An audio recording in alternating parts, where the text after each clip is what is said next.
जिसको अछूत माना जाता है, नीच माना जाता है, इक्वलिटी के रास्ते पे नहीं आ जाती, आर्थिक रूप से संपन्न नहीं हो जाती, सामाजिक स्तर पर वो बराबर नहीं आ जाती, तब तक ये आरक्षण जारी रहेगा। तो ये आरक्षण क्या जो है केजरीवाल के बाप की कोई जमींदारी है क्या कि दे दिया एक बार तो नहीं देंगे। अभी हम ये कह दें कि तुम एक बार मुख्यमंत्री बन गए, बार बार मुख्यमंत्री क्यों बन रहे हो? तुम्हारे बाप ने ठेका ले लिया क्या इस बात का जो है कि तुम ही मुख्यमंत्री बनोगे? ये जो भी आरक्षण दिया गया, कोई इन लोगों ने खैरात नहीं की है, किसी ने भी। संविधान बना, आप सब जानते हैं, मैं उस पर चर्चा नहीं करूंगा डिटेल में, क्योंकि इनमें कोई विद्वान था ही नहीं। अभी तो इतने विद्वान हैं कि दूसरों की पर्ची निकाल के भाग्य बताते हैं। मैं ये कह रहा हूं कि जिस आदमी को छुआछूत की आग में जलाया, जात-पात में तड़पाया, सबसे पीछे बैठाला, पानी पीने से मजबूर किया, उस आदमी ने इनके साथ में विषमता का नहीं, समता का यानी एक मार्ग अपनाया और सभी को समानता का हक दिया। ये उन लोगों के गाल पर तमाचा है जो लोग ये कहते हैं कि एक बार जिनको आरक्षण दे दिया वो तुम्हारे बाप की कोई संपत्ति नहीं थी, तुमने लालच दे दिया इस बात का कि हम आरक्षण दे रहे हैं। लेकिन उसका सिद्धांत ये है, जब तक backward community, schedule caste community, मैं ये कहूँगा जो कोई भी ये कह रहे हैं कि ये सनातन हमारा है, ये हमारा है। कोई साधु कह रहा था, किसी पत्रकार ने पूछा एंकर ने टीवी पर, मैं देख रहा था, कि आप बोलते हैं कि दुकान पर नाम लगाओ अपना, है ना, अगर नाम नहीं लगाएंगे तो बोले हिंदुओं का मेला है, दूसरों को नहीं आने देंगे। अगर दूसरे ये कह दें कि हम हिंदुओं को नहीं आने देंगे तो ये हिंदू कहाँ जाएंगे फिर? कितने हिंदू हैं? हिंदू की परिभाषा क्या है? हिंदू पैदा कहाँ से हुआ है? हिंदू का इतिहास क्या है? जब पाकिस्तान बना उसको कहते हैं पाकिस्तान, पवित्र स्थान, इसको कहते हैं हिंदुस्तान। वो पाकिस्तान है, ये भारत देश है। यहाँ के लोग भारत क्यों नहीं कहते हैं, इसको हिंदुस्तान क्यों कहना चाहते हैं? क्योंकि ये हिंदूवाद की स्थापना करना चाहते हैं, जो संभव नहीं है। दुनिया में जितना भी इंसान पैदा हुआ, 9 मास के बाद पैदा हुआ, माँ बाप के संसर्ग से पैदा हुआ, उसका जन्म लेने का एक ही रास्ता है, क्या कह रही है? जो ये कहते हैं मुंह से ब्रह्मा, तो मुंह में गर्भ धारण हो सकता है? हाथ से छतरी, हाथों में कहीं गर्भाधान हो रहा है? पेड़ से बनिया। जातवाद की बात करने वाले लोग पहले कहते थे ये हमारा धर्म हिंदू धर्म है, हिंदू धर्म है। मैंने ही बात की, आज फिर कह रहा हूँ, न रामायण में, न गीता में, न भागवत में, न महाभारत में, किसी भी पुराण में, किसी भी जगह, किसी भी वेद में हिंदू शब्द नहीं आया है। तो फिर वो क्या कहने लगे? हमारा धर्म तो सनातनी है। बुद्ध ने बोला जन्म के बाद मृत्यु निश्चित है, ये धम्म सनातन है, ये सनातन चला आ रहा है, जो पैदा हुआ मरेगा वो जो है, ठीक है ना। अब ये कहते हैं वो हमारा है। मैं यहाँ एक बात कहता हूँ, धम्म किसी के बाप का नहीं है। कोई ये कहे कि धम्म हमारा है, चाहे वो जगत गुरु हो, कोई XYZ हो इस देश के, धम्म किसी के बाप का नहीं है। धम्म दो आदमी के बीच का नैतिक संबंध है। आदमी को आदमी के साथ आदमीता का व्यवहार करना चाहिए। मैं ये कहूँगा, धम्म आदमी के लिए है, आदमी धम्म के लिए नहीं है। बौद्ध भिक्षु जो है शांति का पुजारी है। आप जितने पत्रकार हैं, आग इंसान को जलाती है।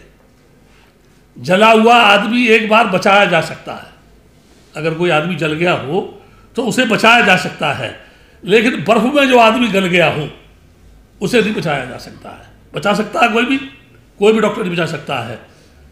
भिक्षु जो है शांतवादी बर्फ की शिला है, जिसने अंगुलीमाल जैसे खूंखार को बगैर किसी हथियार के, बगैर किसी फौज के, एक शब्द में ही उसको कर दिया।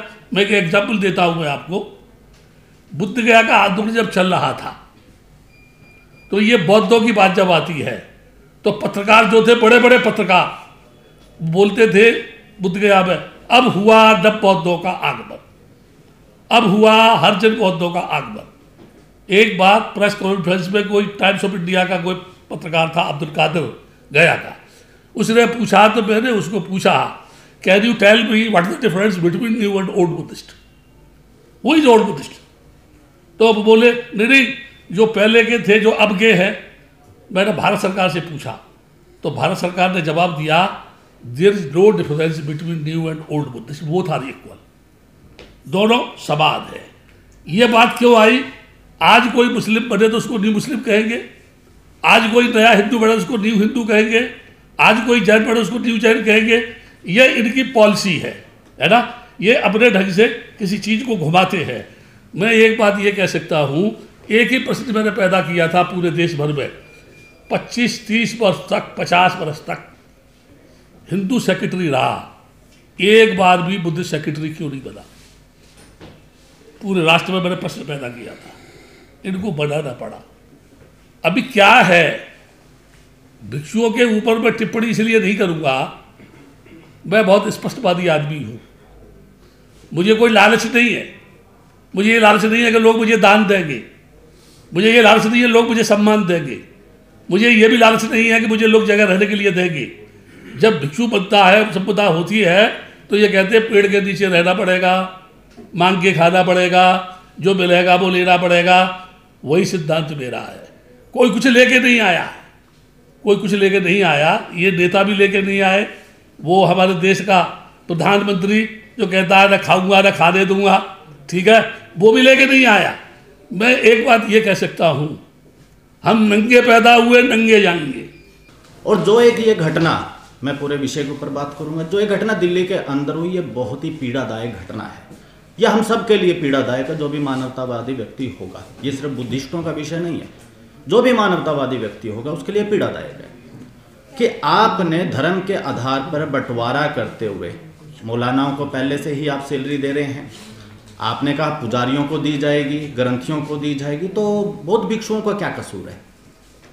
तो अरविंद केजरीवाल जी ने जो ये बयान दिया और इस तरीके का वादा, उनकी पूरी तरीके से बौद्ध विरोधी, और जैसे कि हमारे संदीप वाल्मीकि जी ने बताया कि वो कितने दलित विरोधी मानसिकता रखते हैं, तो पूरी तरीके से वो एक्सपोज हो चुके हैं इस चीज़ में। उन्हें सुधार करना चाहिए इस चीज़ में। और दूसरी बड़ी बात कि उसके बाद हमारे जब भंते उनसे मिलने जाते हैं, आप सोचिए कि यदि कोई मौलानाओं का ग्रुप वहाँ मिलने जाता, कोई पुजारियों का ग्रुप मिलने जाता है, कोई ग्रंथियों का ग्रुप मिलने जाता है। हमारी राजनीति में तो एक चीज़ बोली जाती है कि भाई चुनाव के समय तो नेता हर किसी से मिलता है। यदि मौलानाओं का ग्रुप जाता है या पुजारियों का जाता है, ग्रंथियों का जाता है, तो अरविंद केजरीवाल उनको गेट पे रिसीव करता जाके। बिल्कुल सही है। लेकिन बुद्धिस्ट भंतों से इतनी नफरत कि आपने उनको गिरफ्तार करा दिया। अरे जो वस्त्र डाले हुए हैं बौद्ध भंतों ने, उनका तो कम से कम सम्मान रखना चाहिए था अरविंद केजरीवाल जी को। आप बुद्धिज्म को नहीं मानते, मत मानिए, लेकिन एक मानवतावादी तो बनते। आप गेट पे जाते, जाके भंतों से पूछते कि जी आप बताइए मैं क्या सुधार कर सकता हूं। आपको सुधार करना था, नहीं करना तो वो अलग बात है, हम उसमें नहीं जाएंगे। लेकिन बात यह है कि आपने उनको डिटेन करवा दिया। पूरे देश में, पूरी दुनिया में क्या संदेश दिया आपने कि देश के अंदर बौद्ध भंतों को गिरफ्तार करवाया जा रहा है। हम लोगों के पास कॉल आए, आपने डिटेन करवाया। हमारे पास कॉल आ रहे हैं कि जी दिल्ली में क्या हो रहा है, बौद्ध भंते छोड़े गए कि नहीं छोड़े गए, कब रिहा होंगे बौद्ध भंते। इससे ज्यादा अपमानजनक कोई चीज नहीं हो सकती। और मैं निवेदन करूंगा अरविंद केजरीवाल जी से कि उन्हें भंतों से मिलने को उनको बुलाना चाहिए और भंतों से सबसे पहले माफी मांगनी चाहिए कि जो उन्होंने भगवे का, आपको सिर्फ भगवा वही दिखता है जो हिंदू ने डाला हुआ, हमारे भंतों ने भी तो भगवा डालो, क्या ये भगवे का अपमान नहीं है? तो अरविंद केजरीवाल को इसके ऊपर माफी मांगनी चाहिए। और इस तरीके की हरकतें कोई भी नेता हो उसको ध्यान रखना चाहिए कि हमारा देश का जो सनातन धर्म है वो बुद्ध धर्म है, सबकी जड़ें यहीं पर है। तो इसलिए कोई भी ऐसा घृणित कार्य ना किया जाए जिससे कि किसी की भी आस्थाओं को ठेस पहुंचे, समाज में विद्वेष पैदा हो। और मैं दोबारा अरविंद केजरीवाल जी से कहूंगा, चुनाव का समय है, ये आपको बहुत भारी पड़ने वाला है। समय है अभी भी, आप आइए, बड़ा दिल दिखाइए और माफी मांगिए भंतों से कि जो आपने गिरफ्तार करवाया वो बहुत ही ज्यादा गलत था।